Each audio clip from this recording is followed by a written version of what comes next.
మన ఆచారాలు, సంస్కృతి, సాంప్రదాయాలకు స్వాగతం. అందరికీ నమస్కారం. అందరూ ఎలా ఉన్నారు? నేనైతే చాలా బాగున్నాను. మీరు ఎలా ఉన్నారో కామెంట్ రూపంలో తెలియజేసేయండి. మరి వీడియో కోసం ఎదురు చూస్తున్నారా?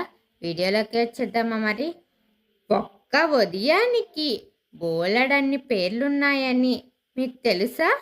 మరి తెలుసుకుందామా వీడియో కోసం? ఒక్క ఉదయానికి ఇన్ని పేర్లు ఎందుకు, ఎలా ఏర్పడ్డాయి చూద్దామా? మరి మనం ప్రతిరోజు చూసే సూర్యోదయానికి తెలుగు భాషలో ఎన్నో పేర్లు ఉన్నాయట. అవి ఏంటంటే తెల్లవారుజామున, వేకువ, ఉషస్సు, అరుణోదయం, సూర్యోదయం, ప్రాప్తకాలం, ఇలా బోలెడన్ని పేర్లు ఉన్నాయంట. మరి ఇలా ఎందుకు ఇన్ని పేర్లు వచ్చాయి? ఇవన్నీ ఒకే అర్థమా, లేక ప్రతి పేరుకి ప్రత్యేకమైన సమయమా, అర్థమూ ఉందా? ఇప్పుడు తెలుసుకున్నాం. తెల్లవారుజాము, రాత్రి చీకటి క్రమంగా తొలగి తూర్పు దిక్కున స్వల్ప వెలుగు కనిపించడం ప్రారంభమయ్యే సమయాన్ని తెల్లవారుజాము అంటారట. ఇది నిద్ర నుంచి మేల్కొనే ప్రకృతి సమయం. వేకువ, తెల్లవారుజాము తర్వాత ఆకాశంలో వెలుగు మరింత పెరిగే దశ వేకువ.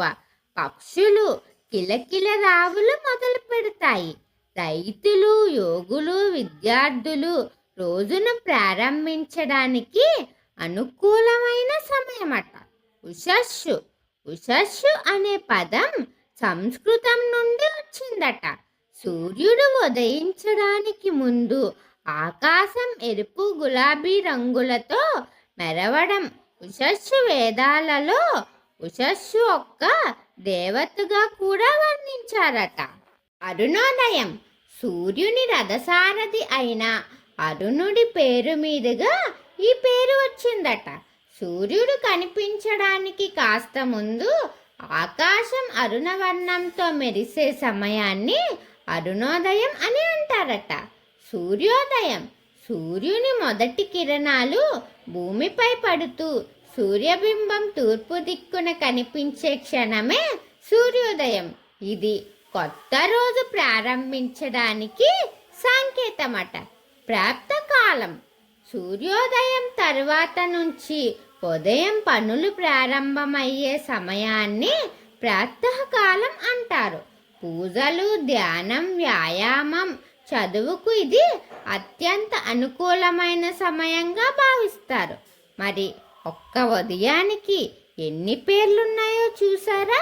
తెలుసుకున్నాం కదా మరి. కాబట్టి ఇవన్నీ ఒకే సమయానికి వచ్చిన పేర్లు కావు.